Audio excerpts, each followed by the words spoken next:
We all know about triangles. They do a lot of good. Engineers depend on them for structure and musicians depend on them for sound.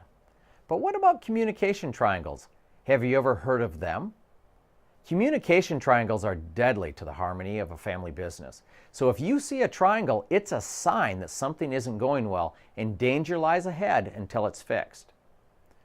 Recently, I had a reader question about this colleague of his that had him stumped. This involved a large business with multiple partners across several different enterprises.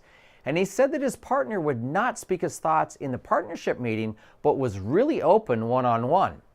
The quiet partner would then bring his concerns to my reader, but not in the meeting. And my reader would then try to broker peace between the two parties. And from the outside, this simply looked like a case of somebody who was just simply too quiet to speak up at the meetings.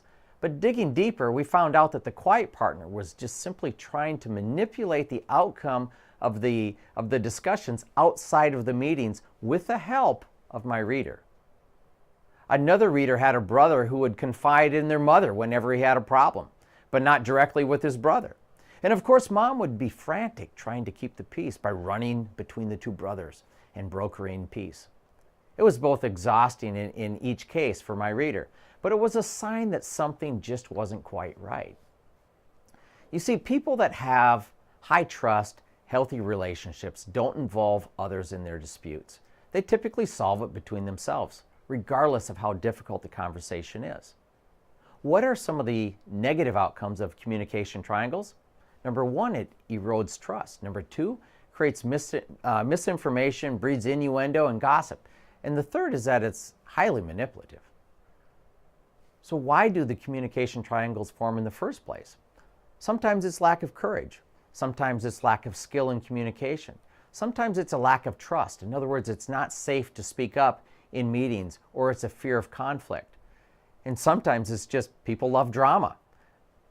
There are typically three roles in a communication triangle. There's the victim, the person who feels wrong and enlists the help of the fixer. The fixer is the one who is supposed to swoop in and broker the deal or fix the problem. And then, of course, there's the persecutor. This is the person who is blamed for the problem at hand, whether real or imagined. So let's talk about combating these communication triangles. If you're the fixer, just be aware of what's happening in the role that you are playing. Odds are you are not helping the situation or the person that is the victim. Second, help the other person, the victim, learn new communication skills. Help them to build trust and encourage them to speak directly to the person that is causing them a problem. Call it out publicly. Name it that, hey, we are having a communication triangle. And finally, get everybody in the room and just work through the problem face to face instead of through a communication triangle. We see triangles form for many reasons in family businesses. Let's face it, it's often our dear old moms that seem to fall into the fixer role. Triangles are wonderful things, but just not when we communicate inside our families or our businesses. So if you have a question, don't hesitate to drop me a note on my website at encore-consultants.net. This is Tim Schaefer with your Encore Minute.